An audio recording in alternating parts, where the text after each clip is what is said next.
اور مصر میں جس شخص نے اس کو خریدا اس نے اپنی بیوی سے جس کا نام زلیخا تھا کہا کہ اس کو عزت و اکرام سے رکھو، عجب نہیں کہ یہ ہمیں فائدہ دے یا ہم اسے بیٹا بنا لیں۔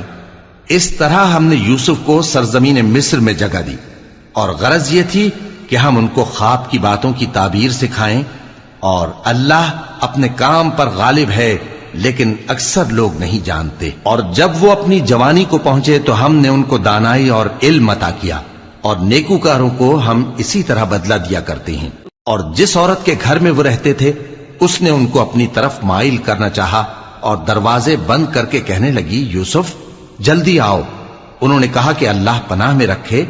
وہ یعنی تمہارے میاں تو میرے آقا ہیں، انہوں نے مجھے اچھی طرح سے رکھا ہے،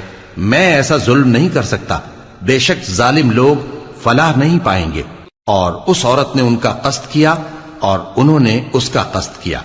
اگر وہ اپنے پروردگار کی نشانی نہ دیکھتے تو جو ہوتا سو ہوتا۔ یوں اس لیے کیا گیا کہ ہم ان سے برائی اور بے حیائی کو روک دیں، بے شک وہ ہمارے چنے ہوئے بندوں میں سے تھے۔ اور دونوں دروازے کی طرف بھاگے، آگے یوسف پیچھے زلیخا، اور عورت نے ان کا کرتا پیچھے سے پکڑ کر جو کھینچا تو پھاڑ ڈالا، اور دونوں کو دروازے کے پاس عورت کا خاوند مل گیا۔ تو عورت بولی کہ جو شخص تمہاری بیوی کے ساتھ برا ارادہ کرے اس کی اس کے سوا کیا سزا ہے کہ یا تو قید کیا جائے یا اسے دکھ کا عذاب دیا جائے۔ یوسف نے کہا، اسی نے مجھ کو اپنی طرف مائل کرنا چاہا تھا، اور اس کے خاندان میں سے ایک گواہ نے گواہی دی کہ اگر اس کا کرتا آگے سے پھٹا ہو تو یہ سچی اور یوسف جھوٹا ہے، اور اگر کرتا پیچھے سے پھٹا ہو تو یہ جھوٹی اور وہ سچا ہے۔ سو جب اس کا کرتا دیکھا تو پیچھے سے پھٹا تھا،